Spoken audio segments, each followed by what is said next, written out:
요한복음 5장 36절부터 40절까지 말씀입니다.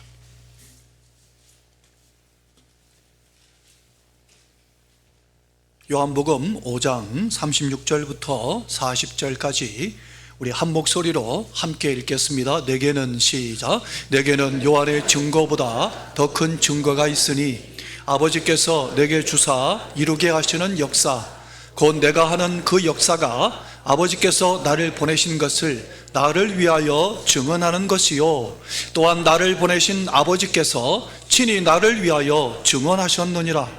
너희는 아무 때에도 그 음성을 듣지 못하였고 그 형상을 보지 못하였으며 그 말씀이 너희 속에 거하지 아니하니 이는 그가 보내신 이를 믿지 아니함이라. 너희가 성경에서 영생을 얻는 줄 생각하고 성경을 연구하거니와 이 성경이 곧 내게 대하여 증언하는 것이니라. 그러나 너희가 영생을 얻기 위하여 내게 오기를 원하지 아니하는도다. 아멘. 네, 마이크 됐습니다. 감사합니다. 어느 교회에 성경 퀴즈 대회가 열렸습니다. 그 교회의 성경 퀴즈 대회에 특별히 퀴즈 할 때마다 성경 퀴즈를 너무 척척 박사처럼 잘 맞추는 한 집사님이 있었습니다. 그날도 목사님이 퀴즈를 내는데 즉각 문제가 다 나오기도 전에 답변을 합니다. 노아의 방주 길이가 하면 벌써 딱 손 들고 300척 300규빗, 모세의 장인은 누구? 바로 또 손 들고 이대로 성경 박사가 그날도 성경 퀴즈 대회를 1등을 했습니다. 그래서 목사님이 너무 참 이렇게 감사해서 인터뷰를 했습니다. 1등 하신 집사님에게 물어봤습니다. 혹시 집사님 말씀 가운데 예수님께서 친히 하신 말씀 중에 원수를 사랑하라 하는 말씀은 성경 어디에 나오는지 아십니까? 라고 인터뷰를 했습니다. 그랬더니 그것도 즉각 답변을 하는 겁니다. 예. 성도님 어디인지 아십니까? 혹시 원수를 사랑하라 예수님 말씀이 어디에 나오죠? 딱 즉각 답변해. 마태복음 5장 산상수훈에 나옵니다. 또 어디에 또 나옵니까? 누가복음 6장에도 나옵니다. 그렇게 답변을 하는 겁니다. 그래서 너무 목사님이 참 기특하기도 해서 한 번 더 질문을 했습니다. 집사님, 그 말씀대로 사셨습니까? 그러니까 고민을 하다가 목사님 그 구절은 알고 있는데 아직 적용은 못했습니다. 그러니까 성도들이 와 하고 웃었습니다. 성도 여러분, 주일마다 시편 강의를 계속 해왔는데 믿음이 무엇인지, 올바른 믿음이 무엇인지 거기에 대해서 함께 이 말씀을 꼭 나누고 싶어서 오늘 이 말씀을 찾았습니다. 제가 우리 교회에 부임하면서부터 계속 성도들을 축복할 때마다 빼지 않고 축복하는 말씀이 있습니다. 하나님, 이 성도가 선교를 가는데, 하나님이 성도가 삶을 살아가는데 앞에서 행하시고 뒤에서 호위하여 주십시오. 이 기도를 늘 축복할 때마다 이 기도를 했는데 그 구절이 이사야 52장에 나오는 말씀입니다. 한번 띄워주시겠어요? 여호와께서 너희 앞에서 행하시며 이스라엘의 하나님이 너희 뒤에서 호위하시리니 너희가 황급히 나오지 아니하며 도망하듯 다니지 아니하리라. 이 말씀을 늘 기억한다면, 이 말씀의 하나님을 내가 늘 경험하고 있다면 어떤 상황이 맞닥뜨려도 황급해하지 아니하고 두려워하지 않을 것입니다. 이 말씀처럼 하나님이 정말로 우리의 삶의 현장에 살아계신 하나님으로, 그를 도우시는 분으로, 그의 반석이요 그의 방패요 그의 힘이 되시는 하나님으로, 신실하신 하나님으로, 그를 사랑하시고 하나님이 그를 붙잡아 주시는 하나님으로 믿었던 사람이 있습니다. 그 사람이 요즘 우리가 함께 읽었던, 함께 나누었던 다윗입니다. 다윗의 시편 가운데 몇 구절을 한번 소개하면 다윗이 이렇게 고백했습니다. 같이 한번 읽어볼까요? 시편의 말씀을 여호와는 시작. 여호와는 나의 빛이요 나의 구원이시니 내가 누구를 두려워하리요. 여호와는 내 생명의 능력이시니 내가 누구를 무서워하리요. 내가 사망의 음침한 골짜기로 다닐지라도 해를 두려워하지 않을 것은 주께서 나와 함께 하심이라. 주의 지팡이와 막대기가 나를 안위하시나이다. 아멘. 이 말씀 다윗의 시인데 이 말씀 내게 주신 말씀으로 믿으십니까?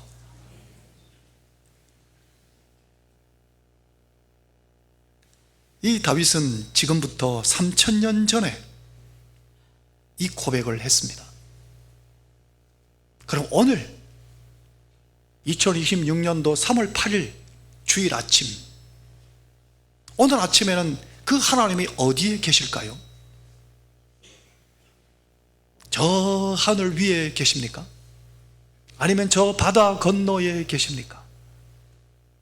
그 하나님 바로 오늘 여기에 계십니다. 그런데 왜 하나님의 음성이 내 귀에 들리지 않습니까? 왜 하나님을 내가 눈으로 볼 수 없습니까? 왜 하나님의 음성이 말씀으로 내게 깨달아지지 않습니까? 왜 그렇습니까? 예수님이 오늘 성경에 보면 예수님이 이렇게 이것을 말씀하셨습니다. 같이 한번 읽어보겠습니다. 37절과 38절입니다. 너희는 시작. 너희는 아무 때에도 그 음성을 듣지 못하였고 그 형상을 보지 못하였으며 그 말씀이 너희 속에 거하지 아니하니 이는 그가 보내신 이를 믿지 아니함이라. 하나님을 눈으로 보는 것은 믿음의 눈으로 볼 수 있습니다. 하나님의 음성도 믿음으로 하나님의 음성을 들을 수 있습니다. 하나님의 말씀도 믿음으로 하나님 말씀을 들을 수 있습니다. 그렇다면 믿음은 무엇입니까? 믿음은 내가 믿을 수 없는 것을 믿는 게 믿음일까요? 믿음은 마땅히 믿어야 될 것을 믿는 게 믿음입니다. 아이고 목사님, 마땅히 믿어야 될 것 믿는 게 믿음이라면 그 누가 못 믿겠습니까? 그럴까요? 그렇지 않습니다. 정직함이 우리 인생의 최고의 덕목인 것을 다 압니다. 마땅히 정직한 것이 얼마나 귀중한 것인 걸 압니다. 그런데 정직한 사람들을 찾기 어렵습니다. 믿기에 합당한 것인데도 믿는 사람 많지 않습니다. 믿지 않으니까 정직하지 못한 겁니다. 정의는 반드시 승리한다고 하는 말에 누구도 거기에 대해서 반기를 들지 않을 겁니다. 그런데 정의를 찾아보기가 어렵습니다. 왜 그렇습니까?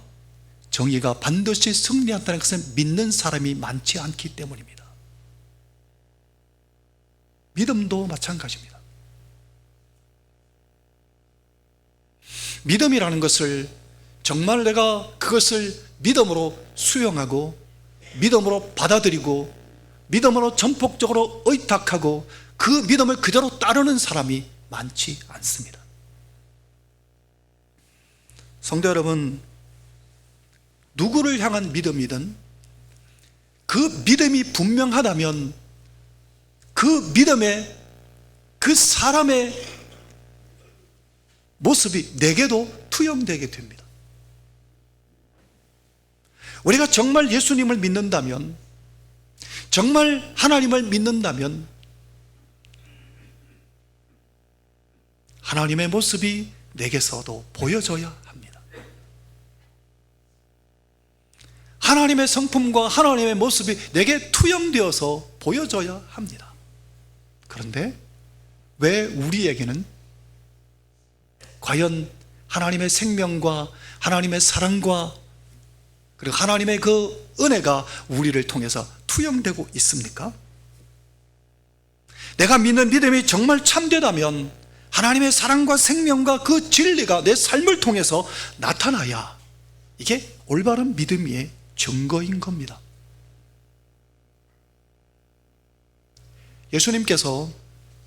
예수님이 하나님의 아들이시고 예수님이 진리이신 것을 무엇으로 예수님이 증거하셨는가 하면 이렇게 말씀하셨습니다. 오늘 본문의 36절을 보면 내게는 요한의 증거보다 더 큰 증거가 있다. 나는 사람에게서 증거를 구하지 않는다. 아버지께서 내게 주사 이루게 하신 역사, 곧 내가 하는 역사, 예수님이 지금 일으키고 있는 역사, 그 삶, 예수님의 삶이 아버지께서 나를 보내신 것을 증언하는 증거다 하셨습니다. 오늘 우리도 바른 믿음을 갖고 있다면 우리의 삶을 통해서 예수 그리스도의 생명과 능력과 은혜가 내게서 보여져야 되는 겁니다. 예수님 지금 그 얘기 하신 겁니다. 예수님께서 그렇게 말씀하셨는데 예수님이 삶으로 그 증거를 나타내시니까 어떻게 하셨습니까? 하나님께서 3번이나 친히 예수님이 하나님의 아들이신 것을 증거하셨습니다. 3번 가운데 한 번을 보여드리면 마태복음 3장 17절에 보면 이는 내 사랑하는 아들이요 내 기뻐하는 자라. 세례를 받고 올라오실 때 하늘로부터 음성이 들려왔습니다. 많은 사람들에게는 진짜 메시아라고 증거하신 것이지만 예수님 당신에게는 놀라운 위로와 힘과 격려가 되셨을 것입니다. 사람이 인정해주고 격려해 주는 것도 힘이 되는데 하나님이 직접 인정하시고 격려하셨기 때문입니다. 그걸 예수님 오늘 본문에도 언급하고 계십니다. 37절에 보면 또한 나를 보내신 아버지께서 친히 나를 위하여 증언하셨다고. 그런데 성도 여러분, 우리는 하나님을 믿노라 고백하면서, 예수를 믿노라 고백하면서 그러면 내 옆에 계신 하나님을 왜 뵙지 못합니까? 하나님을 믿노라고 하면서 왜 하나님의 음성을 듣지 못합니까? 왜 그분의 말씀이 내 심령 속에 살아 역사하지 않습니까? 내가 잘못 믿고 있기 때문입니다. 올바른 믿음은 반드시 변화를 수반하게 되어 있습니다. 올바른 믿음을 갖게 되면 내 삶을 온전히 주님께 맡기고 내 삶이 온전히 예수님처럼 나도 그렇게 살기를 원하는 사람, 하나님의 말씀이 나를 고쳐달라고, 하나님 말씀으로 나를 고쳐주십시오라고 하는 심령의 사람은 변화되게 되어 있습니다. 그런데 왜 변화가 안 됩니까? 올바로 믿지 않기 때문입니다. 변화되지 않는 것은 불신앙이기 때문입니다. 변화가 따라오지 않는 것은 올바른 믿음이 아닌 겁니다. 안 믿는 사람이나 똑같으니까요. 성도 여러분, 그럼 어떤 게 올바른 믿음일까요? 예수님이 이것을 이렇게 분명하고도 정확하게 우리에게 가르쳐 주셨습니다. 39절 40절입니다. 함께 읽어볼까요? 너희가, 시작, 너희가 성경에서 영생을 얻는 줄 생각하고 성경을 연구하거니와 이 성경이 곧 내게 대하여 증언하는 것이니라. 그러나 너희가 영생을 얻기 위하여 내게 오기를 원하지 아니하는도다. 성경에서 영생을 얻기를 원하고 성경을 읽고 성경을 듣고 성경대로 내가 예수를 믿는다고 고백은 하는데 거기서 끝이라는 겁니다. 예수님 내 마음에 오십시오. 내 마음에 오신 것을 믿습니다. 예수님 내가 영접했습니다. 고백하고 그걸로 끝이라는 겁니다. 그건 진짜 믿음이 아니라는 겁니다. 뭐가 진짜 믿음입니까? 예수님께 나아가야 합니다. 다시 한번 떼어주실래요? 거기 보면 그 밑에 내게 오기를 원하지 아니하는도다. 오기, 이 온다는 단어가 원어로 에르코마이란 단어인데 무슨 뜻인가 하면 따르다, 좇는다 그런 뜻입니다. 좇는다, 따른다 그런 뜻입니다. 영생을 얻었다고 말은 하고 성경을 연구하고 그렇게 하지만 내게 와서 나를 따르지는 않는구나, 내가 나를 따르기를 원하지 않는구나, 이렇게 탄식하는 겁니다.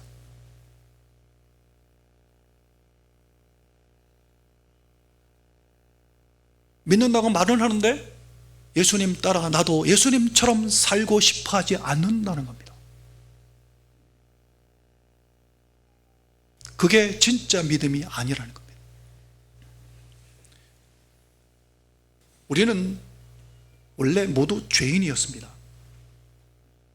죄인은 하나님을 만날 수도 없습니다. 믿을 수도 없습니다. 왜냐하면 하나님은 공의의 하나님이시기 때문에 죄를 심판하신 하나님이기 때문입니다. 그런데 또 하나님은 사랑의 하나님이시기 때문에 하나님이 우리를 사랑하셔서 독생자 예수님을 세상에 보내셔서 우리 모든 죄를 다 짊어지고 죽게 하셨습니다. 그리고 우리에게 생명 주시고 싶어서 부활하게 하셨습니다. 사랑의 하나님이셔서 그 예수님을 내가 진짜 믿음으로 받아들이고 영접하면, 그 예수님 안에 내가 들어가면 죄사함을 받습니다. 영생을 얻게 됩니다.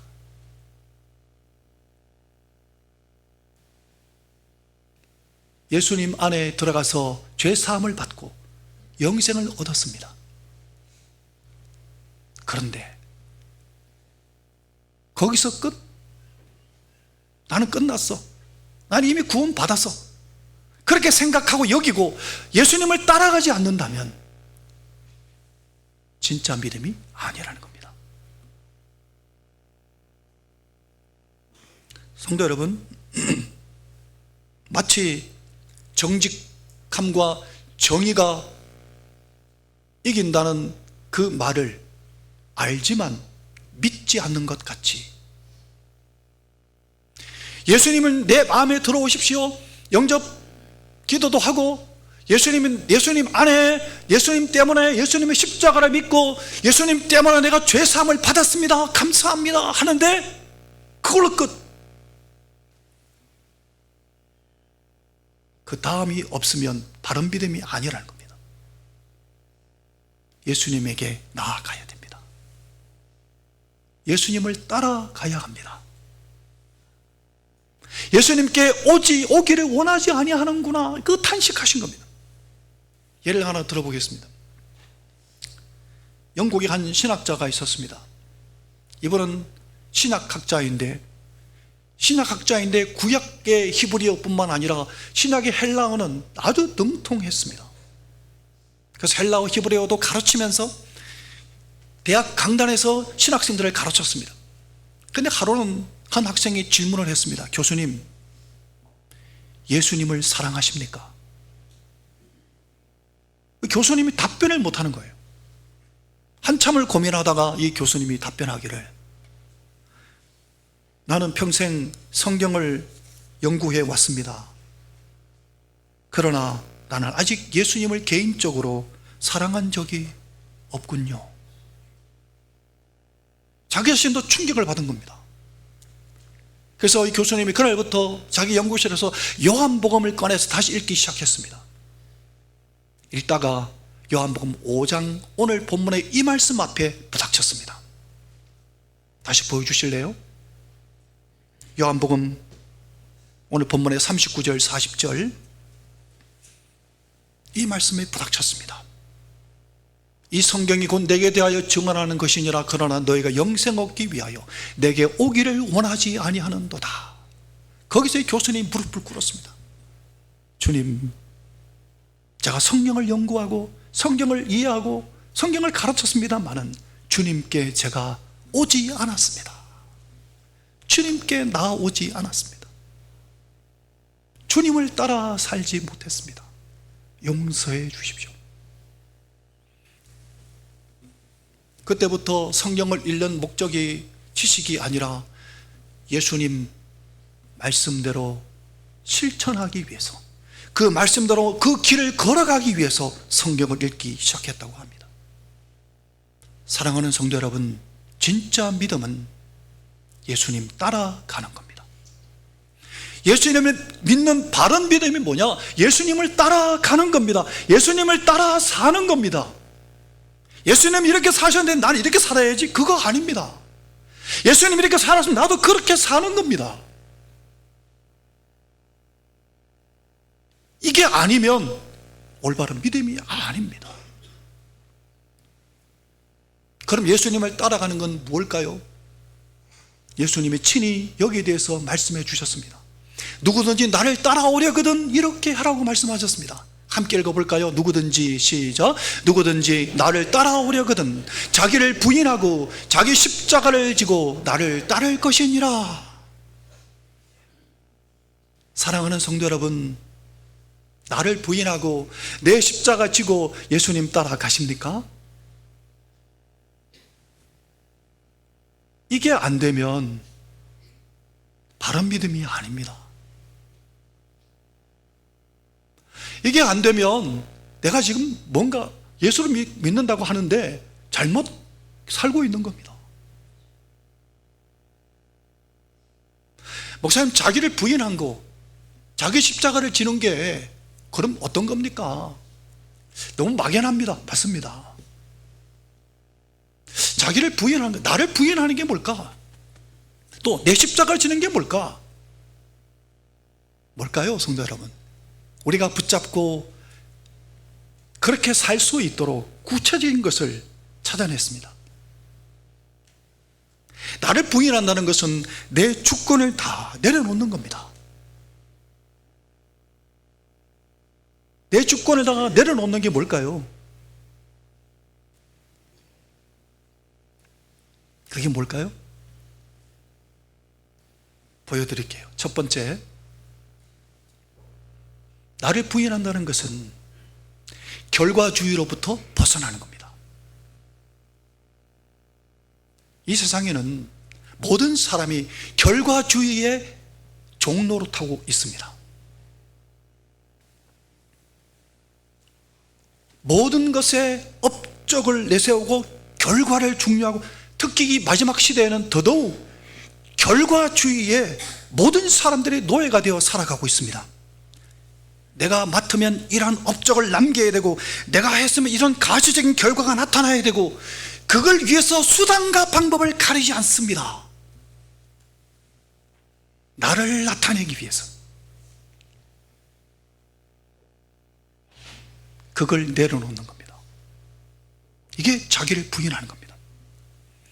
성도 여러분, 진짜 영생을 얻은 자는 어떤 결과를 이루기 위해서 그 결과에 집착해가지고 쫙 달려가고 그걸 이루고야만은 잘못됐습니다. 결국 목적이 뭡니까? 나를 나타내려고 하는 거예요. 나를 부인해야 합니다. 영원한 세상을, 영원한 생명을 믿는 사람은 살아생전의 결과에 연연하지 않습니다. 성도 여러분, 영원한 생명을 믿는 사람은 실패를 두려워하지 않습니다. 세상에서는 실패처럼 보일지라도 예수님 말씀대로 씨앗을 뿌리고 말씀을 증거하고 말씀대로 내가 살아가는 겁니다. 결과가 없어도. 왜요? 영원, 하나님의 그 영원 안에서 하나님 반드시 열매를 거두게 하실 것을 믿기 때문입니다. 예수님도 결과주의자들의 관점에서 보면 예수님은 실패한 사람이었습니다. 여러분, 2000년 기독교 역사 가운데 가장 존경받는 사도 바울, 결과주의에서 본 사람의 입장에서 보면 그 당시의 결과주의 말입니다. 비참하게 죽은 실패한 사람입니다.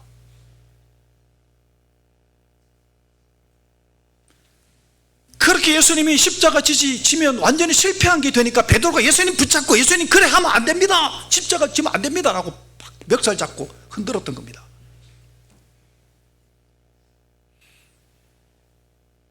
예수님이 마지막에 남기신 게 뭐였습니까? 예수님 업적이 뭐였습니까? 딸랑 무식한 12명 제자밖에 없었습니다. 그것도 그 중에 한 사람 배신자였습니다. 사랑하는 성도 여러분, 주님은 한 번도 결과주의에 얽매이신 적이 없습니다. 한 번도 주님 자신을 나타내신 적이 없습니다. 늘 아버지께 영광을 돌렸죠. 아버지의 뜻대로 사셨죠. 영원한 진리와 영원한 생명의 씨앗을 뿌릴 뿐이었습니다. 그런데 놀랍게도 그 예수님의 십자가가 오늘 우리에게까지 영향을 미치고 있습니다. 앞으로도 예수님의 그 씨 뿌린 그 씨앗이 영향을 미칠 것입니다. 이게 자기를 부인하는 겁니다. 두 번째, 자기 십자가를 진다는 건 뭘까요? 예수님이 십자가 지러 가실 때 기도하시기를 겟세마네 이렇게 기도하셨습니다. 이 잔을 내게서 옮겨 주십시오. 그러나 아버지의 뜻대로 하옵소서. 자기 십자가 지는 건 뭘까요? 하나님의 뜻대로 사는 겁니다. 이게 자기 십자가 지는 겁니다. 예수님처럼 하나님의 뜻대로. 자기 십자가, 내가 지는 십자가는 뭘까, 목사님? 내가 지는 십자가 하나님의 뜻대로 사는 겁니다. 좀 더 쉽게 표현하면 이제 떼어주십시오. 두 번째, 이 세상의 그 무엇도 내 삶의 목적으로 삼지 않는 겁니다. 내 삶의 목적은 오직 하나님 아버지의 뜻에 있는 겁니다. 그게 목적이 되어야 되는데 우리는 많은 경우에 이 세상에 그 무엇에 목적을 둘 때가 많습니다. 어떤 사람은 돈이 목적이고, 어떤 사람은 권력이 목적이고, 어떤 사람은 명예가 목적이고, 이 땅에 있는 그 무엇에 목적을 둘 때가 많습니다. 그거 자기 십자가 지는 거 아닙니다. 예를 들어 보겠습니다. 돈, 우리 삶에 굉장히 중요한 가치입니다. 그런데 마지막 시대에 이 돈이 거의 우상시되고 있습니다. 돈이 우리에게 필요한 건 맞습니다만 돈이 목적이 되어버리면 어떻게 될까요? 정직할 수 없습니다. 권력이요? 권력에 있는 사람이 정의를 실현할 수 있죠. 권력을 잘 사용하면 공평하게 약한 자를 들어주고 잘못된 사람을 치리하고 정확하게 이렇게 공평하게 할 수 있죠. 권력을 가지게 되면. 그런데 권력이 목적이 되면 어떻게 될까요? 정의가 사라집니다. 명예요. 명예, 접촉, 우리의 삶을 참 이렇게 도덕적으로 이렇게 좀 존경받게 만드는 그 명예. 그런데 그 명예가 목적이 되어버리면 자기 욕심에서 벗어날 수 없습니다. 예수님도 이 시험을 당하셨습니다. 40일 금식하시고 나서 예수님이 마귀에게 시험 당하셨는데 딱 이 세 가지 시험에 임하셨습니다. 맞닥뜨렸습니다. 떡이 돌로 떡 만들어놓은 물질, 돈, 권력, 명예, 이 세 가지 시험을 갖고 마귀가 예수님을 시험했습니다. 예수님 어떻게 하셨습니까? 단호하게 물리쳤습니다. 예수님 이 세상의 것을 목적 삼지 않으셨습니다. 그리고 아버지의 뜻대로 십자가 지셨습니다. 이게 자기 십자가 지는 겁니다. 성도 여러분, 결과주의에서 벗어나고 자기 십자가 지고 세상의 것을 목적 삼지 않는다고 해서 세 번째, 그러면 내 현실을 그러면 도피하는 말인가? 아닙니다. 현실을 외면하거나 도피하면 안 됩니다. 예수님을 따라 현실을 살아가는 겁니다. 나를 부인하고 내 십자가 지는 사람, 결과주의에서 벗어나고 결과주의로부터 벗어나서 세상의 것을 목적 삼지 않는 사람일수록 더 현실에 최선을 다합니다. 예수님 따라서 현실에 더 진지하고 충실하게 임합니다. 최선을 다합니다. 왜냐하면 내가 사는 이 지금 현실이 영혼 안에서 한순간인데 지금 현실의 삶 또한 천국에 가서 사는 삶과 동일하게 가치 있다고 여기기 때문입니다. 왜요? 주님과 함께 하니까. 예수님이 변화산에 오르신 적이 있습니다. 베드로, 야고보, 요한만 데리고 변화산에 올랐습니다. 거기서 예수님이 기도하시는데 제자들은 졸았습니다. 예수님이 기도하시는데 갑자기 예수님의 얼굴이 햇볕처럼 빛이 쫙 얼굴에서 빛이 나시고 옷이 빛처럼 희게 되었습니다. 제자들이 졸다가 깨보니까 놀라운 일이 벌어지고 있는 겁니다. 황홀한 경에 이르렀는데 하늘로부터 모세와 엘리야도 강림해 갖고 예수님하고 이야기하는 겁니다. 와, 얼마나 놀라운 광경이었겠습니까?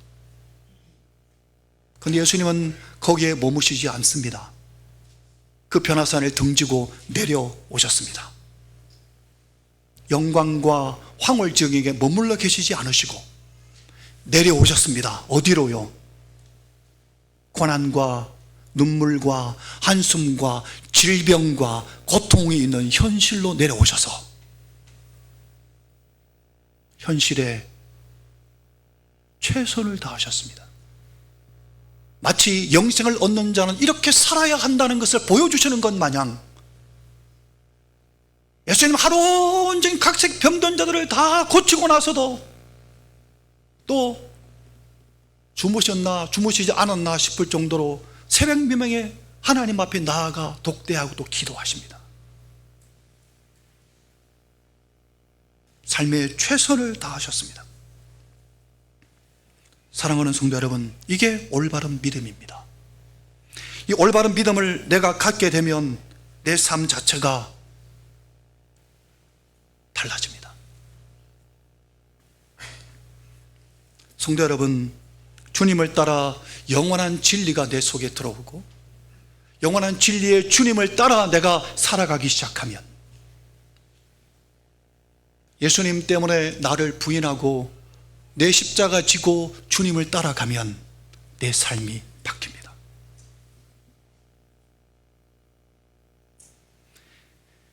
예수님 때문에 결과주의에서 벗어나고 예수님 때문에 세상의 것을 목적 삼지 아니하고 예수님 때문에 예수님의 뜻, 하나님의 뜻 거기에만 목적 삼고 살아가는 사람, 삶이 어찌 안 바뀌겠습니까? 주님 따라 주님과 함께 걸어가는 그 사람을 완전히 변화시키는 겁니다. 이게 바른 믿음입니다. 사랑하는 성도 여러분, 이 바른 믿음으로 살아갑시다. 아멘을 하는 분이 이렇게 적으면 괜찮습니다. 선택은 여러분이 하시는 거니까. 세계적인 테너 호세 카레라스라는 사람이 있습니다. 이 사람은 3대 테너 가수 가운데 한 사람인데 이 사람이 1987년도에 백혈병에 걸려서 죽을 뻔했습니다. 죽음의 위기를 이겨내고 그가 계속해서 세계적인 테너 가수로 살기 위해 자기가 정한 원칙이 있었습니다. 자기가 끊어야 될 것이 뭔지, 자기가 해야 할 것이 뭔지, 하지 말아야 할 것이 뭔지, 해야 할 것이 뭔지를 정확하게 결정했습니다. 하지 말아야 할 것이 뭐였는가 하면 흡연하지 않겠노라고. 담배가 그렇게 성대에 안 좋답니다. 그래서 담배 피는 것을 끊어내고 날마다 30분 이상은 반드시 발성 연습을 하겠다고 결단했답니다. 그래서 지금까지도 세계적인 가수로, 성도 여러분, 우리는 모두 다 죄로 말미암아 죽을 수밖에 없는 자들이었습니다. 그런데 예수님이 십자가에 죽으시고 예수님이 부활하심으로 말미암아 우리는 사망 권세에 이기고 예수님이 승리하신 그 예수님 때문에 우리는 죽을 사람이었는데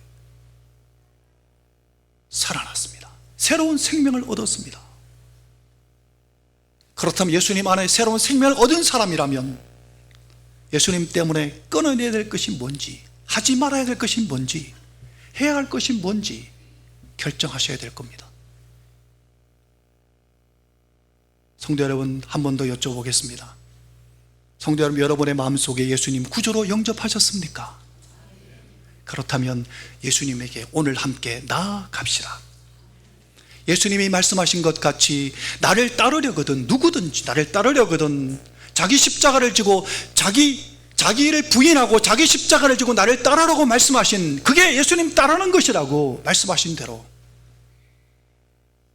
나를 부인하고 내 십자가 지고 결과주의로부터 벗어나서 이 세상 이것을 목적 삼지 아니하고 하나님의 말씀에 그 목적 두고 예수님 따라 걸어가는 성도들 되시기를 예수님 이름으로 축원합니다. 함께 찬송하겠습니다. 다 일어나셔서 찬송하겠습니다.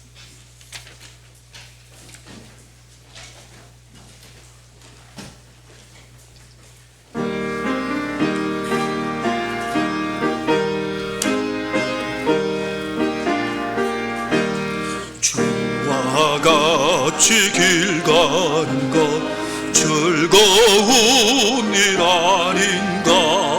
주님 걸인 걸어가신